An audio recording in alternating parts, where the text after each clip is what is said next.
because a person should not see that they have failed in an area for the first time when they're reading their performance appraisal. Yeah. You know, that you don't shock people like that, because the first thing they say is, well, I never knew that. We never had that conversation. You never even counseled me on that. Hey there, my name's Ashley Church. And I'm Erin West. We were once newly promoted crime scene and latent print supervisors on mutual struggle buses as we both simultaneously tried to navigate through the challenges within our forensic units. Now we run a business where we create tools and resources that we wish we had had to make these transitions easier. We like to talk about the experiences we've had in the forensic field, the good, the bad, and the ugly, in the hopes to create awareness around these issues and move the needle forward to create positive change in the forensic community. So if you're a forensic professional, regardless of your years of experience, who's not afraid to dive into real, raw, and sometimes uncomfortable topics, you're in the right place. This is the Forensics Unfiltered podcast. Hey, it's your co-host Ashley, and for the past month, we have started a series of 6 episodes where we're giving you an exclusive peek into last year's Forensic Supervisor Success Summit. Now, normally, in order to listen to the presentations and interviews for past summits, you'd need to purchase the All Access Pass to hear these interviews and presentations. But we are so pumped for the 3rd annual Forensic Supervisor Success Summit starting in just a few months that we're sharing 6 interviews from last year's summit with you for free. And if you don't want to miss out on the free tickets for this year's summit, make sure to sign up for the VIP waitlist. The link is waiting for you in the show notes. Just click on the link, enter in your email, and you will be the first to know when tickets become available. But that's not all. If you want to access past virtual summits, a library of webinars, and exclusive e-courses, you need to join the Vault. This is your all-access pass to everything you need to stay ahead in the forensic field for just $29 a month. Today, we are thrilled to bring you Navigating Crucial Conversations Like a Pro with Chief Cornita Riley. Chief Riley is the author of How to Break the Glass Ceiling and Still Keep It Nice, an anthology of shared wisdom, and the founder and CEO of Motivating People to Rise Higher consulting firm. Let's get into it. Before we start this episode, our guests would like to share a disclaimer that the opinions shared are their own and not representative of their current or past employment. Now sit back, relax, and enjoy. Hi guys, welcome back to the Forensic Supervisor Success Summit. We are so excited to have you guys back here today. I'm very, very thrilled to have a conversation today with the former chief of the Orange County Corrections. And this is Miss Cornita Riley, Miss Chief Riley.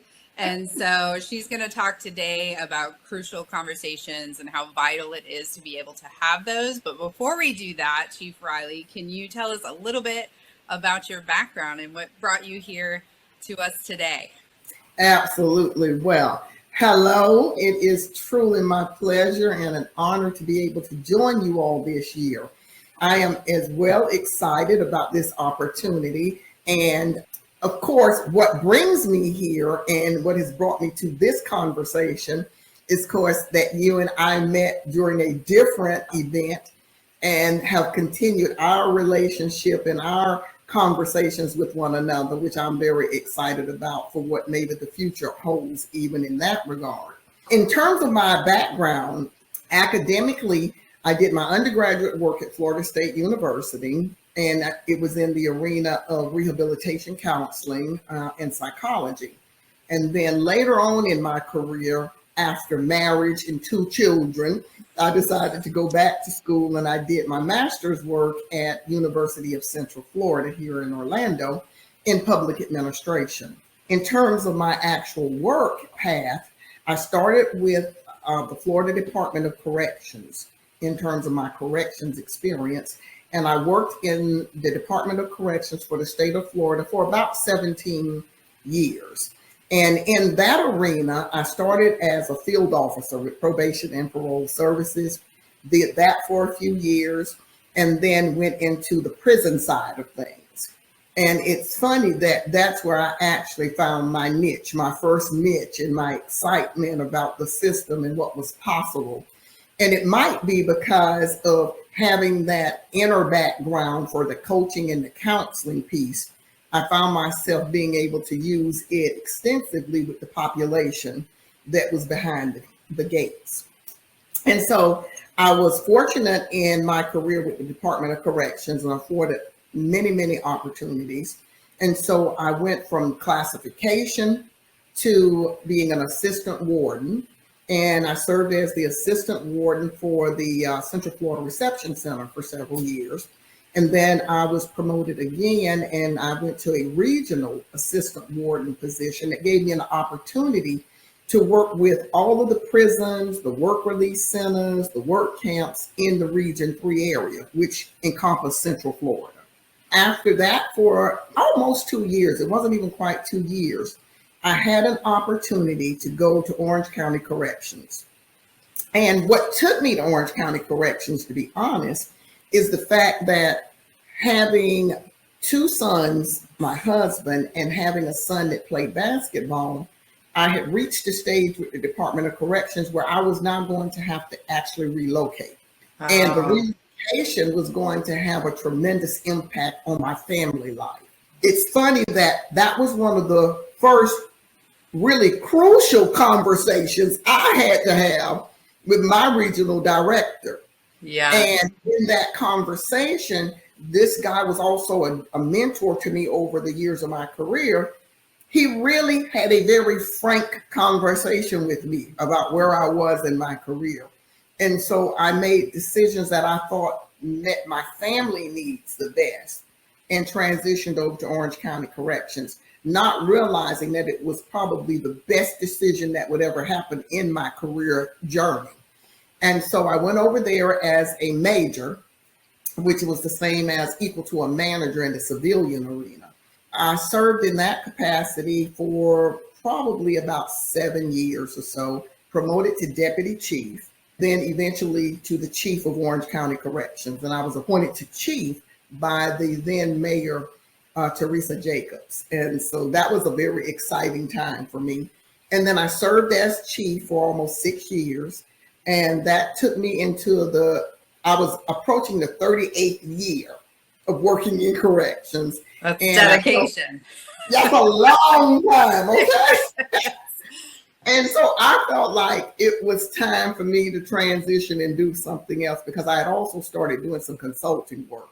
And so I retired July of 2018, and then just started doing some consulting work. So that's my journey as far as what took me into corrections and to where I am now. I love it. And this is not part of our conversation today, but I think it's interesting to note, like, based on your journey, sometimes people have that fear of going and trying something new.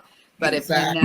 if you never had, you never would have found that's exactly right. Yeah, I love that. That is and you know, although it isn't part of our conversation, it is a conversation that I've had with so many staff over the years of my career, and being willing, you know, to take a leap of faith to do something else. And, you know, we always have this comment where we say there is life after corrections. And I had to use that to talk to myself, okay? To say there is still life after corrections. Yes, absolutely. I love that. Love that. All right. So today we're going to dive into talking a little bit about crucial conversations. So from your perspective over the course of your career, what would you define as something that is a crucial conversation, like a conversation that has to be had? It's funny. It's interesting that this is the topic that we're talking about, because it is a topic that we had many discussions about with my staff at Orange County Corrections, so much so that I actually worked with Valencia College to develop a training component for crucial conversations. That's how critical and important I felt this whole topic was. And in creating that particular lesson plan for the staff, we used a resource, and it's this book called Crucial Conversations. And it's a New York Times best-selling authors of Patterson, Greening, Macmillan, and Switzler. And the site for this book, or access to this book from Amazon, will be able to be found at the bottom of our discussion today. And so I like the definition that they use for crucial conversations, because when we talked about this, we could find each of these elements in the conversations that we consider to be crucial conversations.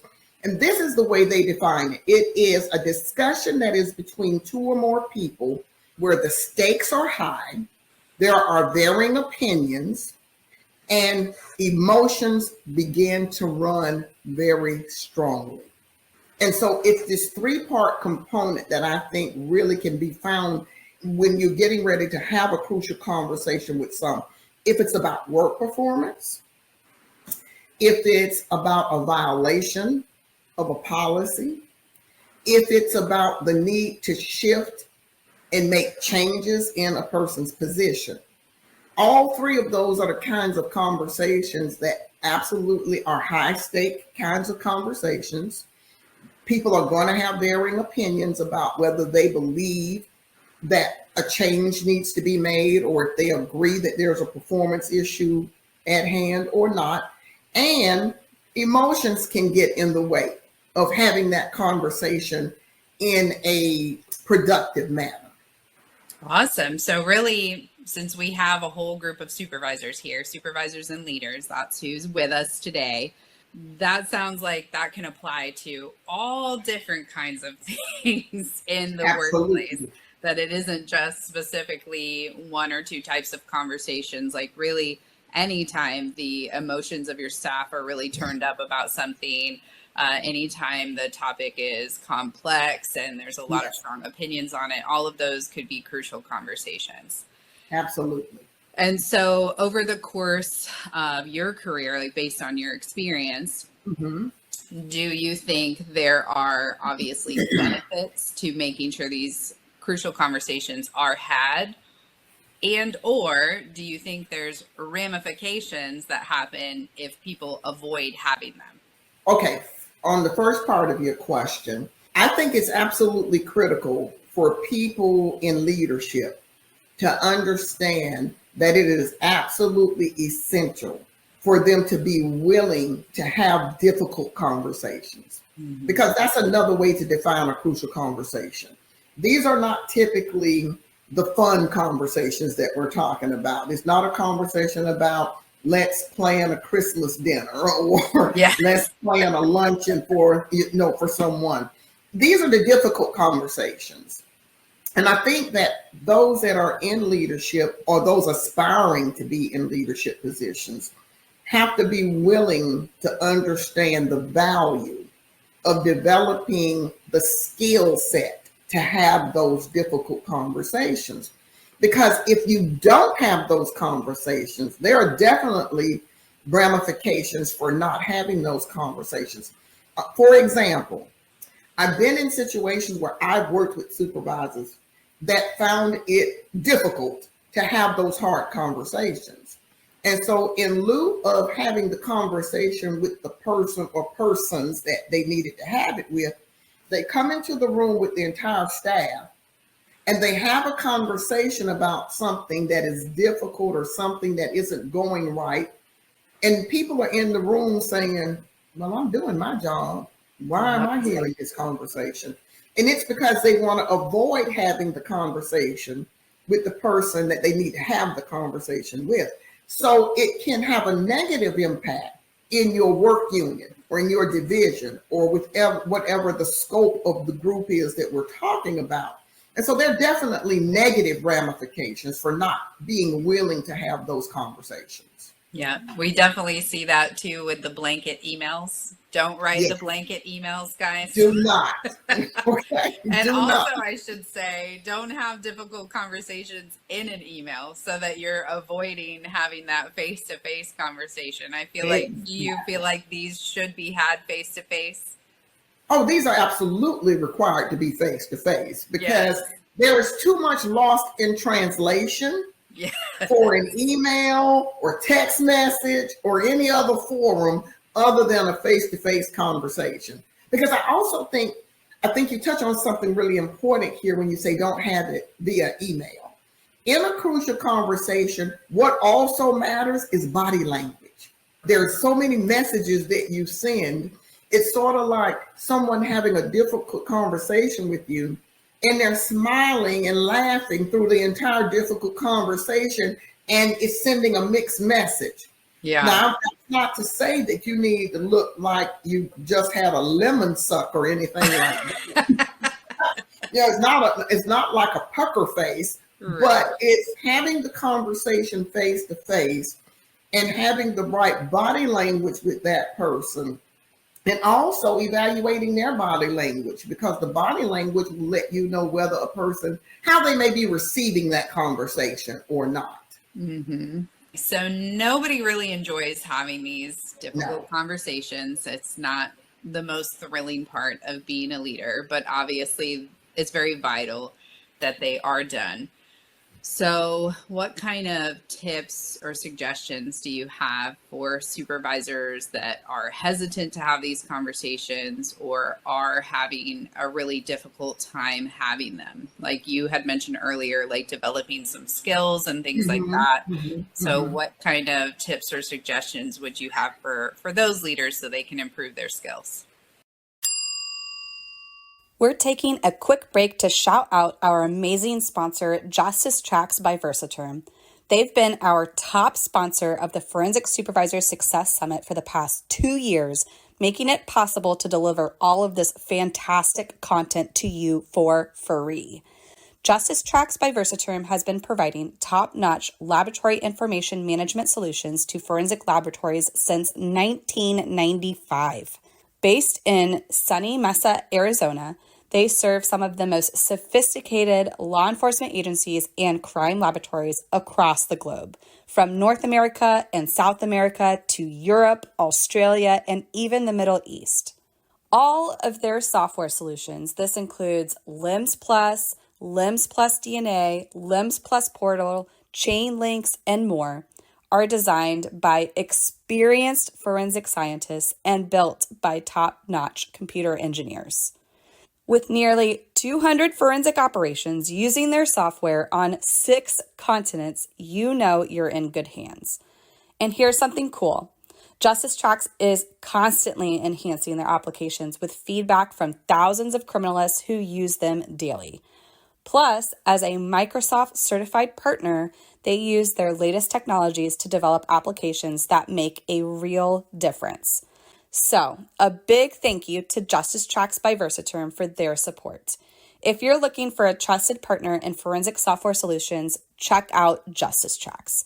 They're making a world of difference in the forensic community. Now, let's get back to our episode.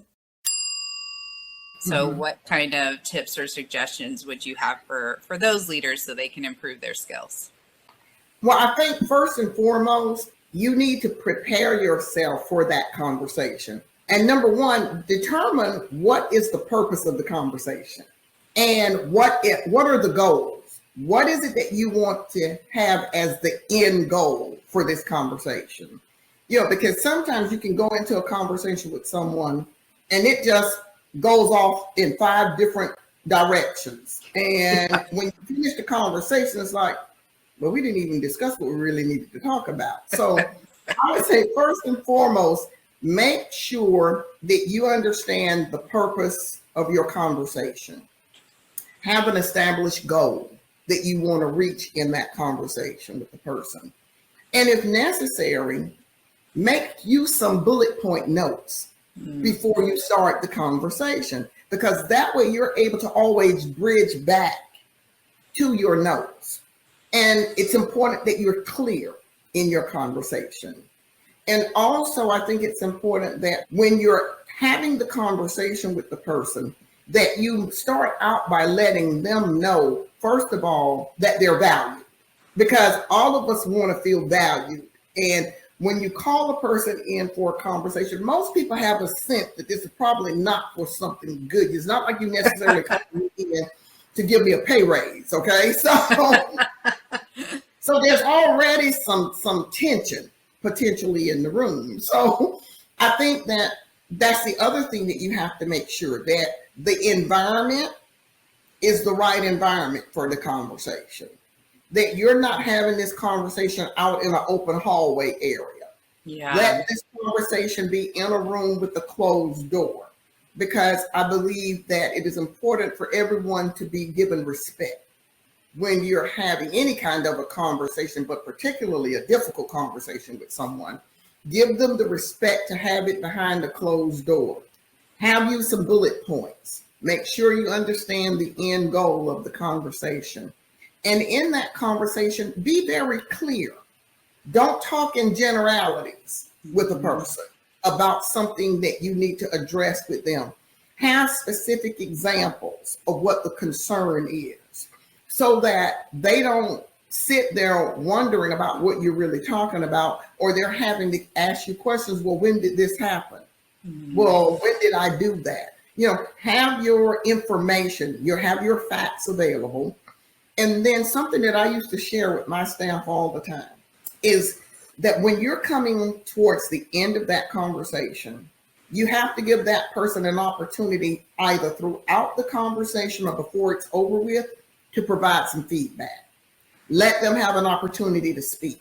And if it's a conversation that you're having with them and you may not even be really clear on what the facts are, is something that was brought to your attention, it may be that you have to start that conversation off with first getting the facts, as opposed to going into a conversation with an accusation if you don't already have the facts. I think one of the things that bothered me the most in my career is if I was ever called in for one of those difficult conversations and my supervisor already had a conclusion.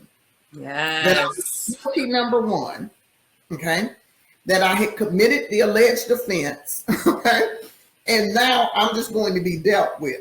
And when you start out that way with a person, I think one of the things that can be most embarrassing for a supervisor is when they lay it on the table, and if it's been in an accusatory manner, the employee then says, but I didn't do that. This is what actually happened. This is what I did. And I have my documentation. And then you're sitting there like, I might should have started with a question first. Okay? Yes. Oh my gosh, there's so many good nuggets in here that I want to pick into, but that's a lesson that I learned the hard way as well when I was a baby supervisor, because people will come to you and people have a tendency to always shine themselves in the best light. Absolutely. And so you don't always get the whole truth of the story when someone comes to you. And I used to get very riled up when I was fresh in my career and be like, oh, I can't believe they said that, things like that. And now I will hear what someone has to say, and then I will always hear what the other side has to say. And both of those are usually very different, and definitely take your time to gather all that. The truth is somewhere in the middle of those conversations. Okay, oftentimes the truth is somewhere in the middle, and believe me, most of us have gone in that direction at some point, and hopefully you learn early on that that's not the right way to go into that conversation with someone. So, when I talk about developing that skill set, the other thing that I think is vitally important is that when you conclude that conversation, that you end that conversation in a way that your staff member is what I call still standing, that you have not deflated them and have not taken their motivation to go back and do a good job. Okay, so I would have conversations with people that are difficult, but in that conversation, I would always say to them before it was over with, make sure we got an understanding, make sure that we understand what the expectations are. And if there's something that they need from their supervisor or from me, if I wasn't that immediate supervisor, if it was something that they need to help them accomplish what we expect from them, then let's make sure that they have the tools Make sure they have the resources that they need, and let them leave your presence in a way that they feel good about the conversation, even though it might have been a difficult conversation. Yeah.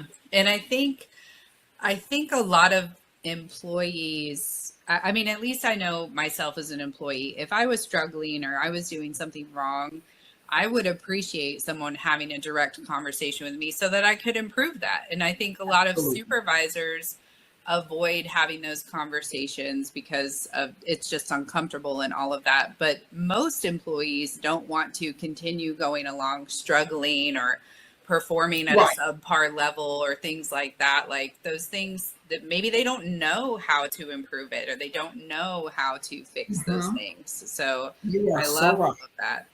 A couple of things you said that I love and like, you know, did a little light bulb for me. I love about the conversations being very clear, because I think that sometimes we beat around the bush because we don't want to be too harsh or anything like that. But cutting through all of that so it's very, very crystal clear what exactly the issue is.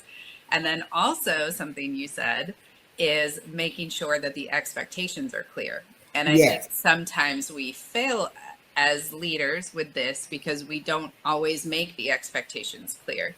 So you have to do that and set that with your team, what the expectations are, so that you can hold them accountable to it. Sometimes we have internal expectations that we never say out loud, and then they fail those expectations, but we never actually verbalize them. So I love that you said, make the expectations clear.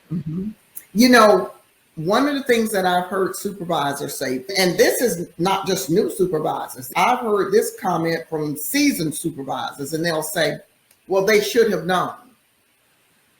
And I sit there just bewildered, because I'll follow up with a series of questions that said, well, why should they have known? Yeah. What have you put out? What have you sent out? What have you put in writing? What have you stated? What can we find in minutes from your meetings that set your expectations? So if you say they should have known, you should be able to easily answer why they should have known. Yeah. You know, there was that time back in the day when working in this in corrections environments, oftentimes you go into the position, they say, here are the keys, or here's your desk, have at it. And you just learn flying by the seat of your pants. Okay? Yeah. But, you know, in the 21st century, we've come a long way. And that should not be the way that we're expecting people to function. And we should have now come light years away from that statement about what someone should have known. Because unless they are provided the information, unless they're given the tools that they need in order to perform at the levels of your expectation, they don't know. It's true. I love that. Okay. I even think sometimes we don't take it far enough to make the expectation clear, and our people interpret what we mean. So yes. And you know, interpretation is critical. Yeah. Because just like when you started out saying about don't have a critical conversation via email. Also in this day and age of technology, I have seen supervisors actually say, I text them and told them that I needed them to report in at X amount of time. And when that time arrived, they didn't report in. Did you get a response to the text? Did you try calling the phone to get an answer and leave a message for them? But if you never got a response, why were you expecting them to show up at that time? You know? And so you're right. A person's interpretation of the information really matters. And sometimes when something is really critical, really crucial, you have to provide that message in a layered way. You may have to have a conversation face to face. You follow it up in a written memo. You may have to then even do a video, because I came through an era with one of my administrators. He liked doing videos. And so he would do a video message and send the message out institution-wide. And so people could always go back and look at the video because it was put on the server. And if it was something of a new policy or a new procedure, and he would go over the policy, he would go over that new procedure, we put it out on video, but then we'd also make sure we put it out in writing so that they would have. Sometimes that's also important to make sure that, because people receive information in different ways. Yes, and I love that. Interpret it in different ways. Yeah, and I think we have to make an extra effort to do that as leaders because we tend to fall back on our own communication style. So if we prefer emails, then you'll have if you prefer to get emails and read emails, then you'll have a tendency to always send them that way. And then you can get frustrated when your people aren't reading the emails because you read the emails. Yeah. Exactly. So or you send an email out on a Friday afternoon for something that you need to have done Monday morning. And it's like, don't be upset or surprised that you didn't get the results you were looking for. Yes, absolutely. So do you think over the course of your career, as you started to practice these skills, you honed these skills, you started getting better with addressing issues with your staff, or, I mean, even crucial conversations could be had with people that are at an equivalent level to you, or even your chain of command. Do you think developing those skills helped you promote, helped your career growth throughout your career? Oh, I absolutely do. I was a person who had developed a style where I felt communication was essential. And it was important for me to make sure I understood what my supervisor's expectations were. So even in the absence of having a supervisor that was a strong communicator, I would push the envelope with them. I'm a person who would request those meetings so that I could be clear on what the expectations were. And particularly if I felt like I was getting mixed messaging. If I was getting mixed messaging or conflicting messages, I would request a conversation so we could be clear. I could be clear on what the expectations were. And I think that with me doing that over my career, I was also that person that when I became a supervisor, I knew how I wanted to be treated. I knew how I wanted to be communicated with. So I developed a tendency that I will over communicate with you before I fail to communicate with you.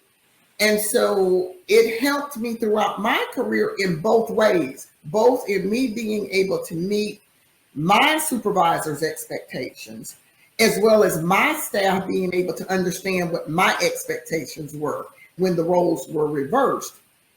The other thing that I think helped me in my career and develop, I think, the respect that I gained over the years was that individuals who worked with me understood that if there were areas that people were not performing to the expectation, I was not going to ignore that. Yes, and that's I huge.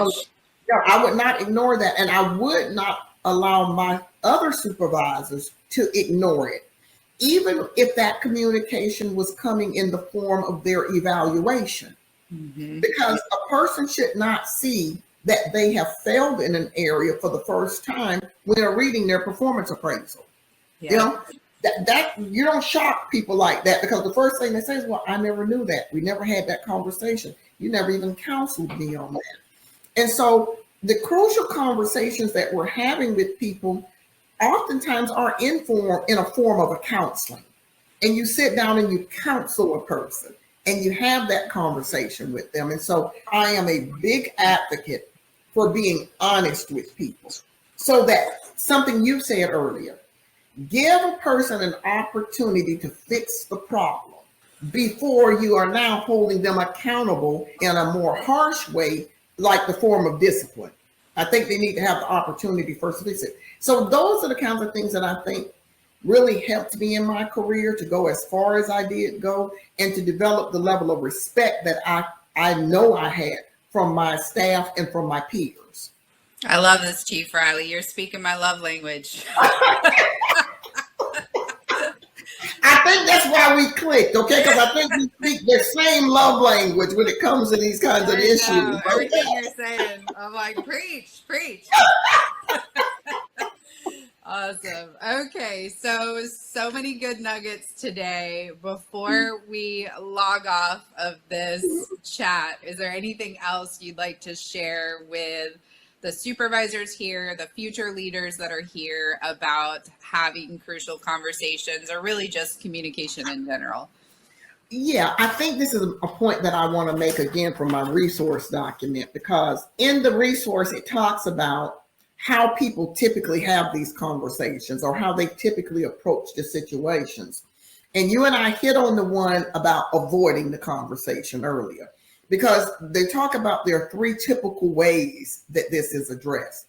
Either you avoid the conversation, or you face the conversation and you handle it poorly because you haven't prepared yourself for the conversation, or you prepare yourself and you face the conversation with the person in a way that is handled well and you get a positive outcome. And so that's what I would say to our current leaders and our future leaders and supervisors. One, you can't afford to avoid the difficult conversations, because it not only will, number one, affect you internally, because I find that when you avoid the conversation, the least little thing that then happens with that person is almost magnified, because you already have some issues internally that you haven't addressed with them. Secondly, it affects the entire unit, the entire workplace, if you avoid difficult conversations, or if you try to have them in general ways with all of the staff. And thirdly, if you have the difficult conversation, be prepared to have the conversation. Make sure it's the right environment. Make sure it's the right time, that you're not having it right after you've already had a difficult conversation with your supervisor. And now it's sort of like you may be a bit impacted and affected in a negative way, and you immediately then call a meeting with the person you need to have the conversation with. That's typically not going to be handled very well. So make sure it's the right time, and then make sure you make your notes so that you understand the goal and the outcome that you want to achieve. Love it. Love it. Well, thank you so much for joining us today, Chief Riley. Do you want to take a second just to tell them about your company? Well, prior to retiring, I did develop an LLC called Motivating People to Rise Higher. It's MPRH Consulting Firm. And I can be reached via email at mprhconsultingfirm@gmail.com.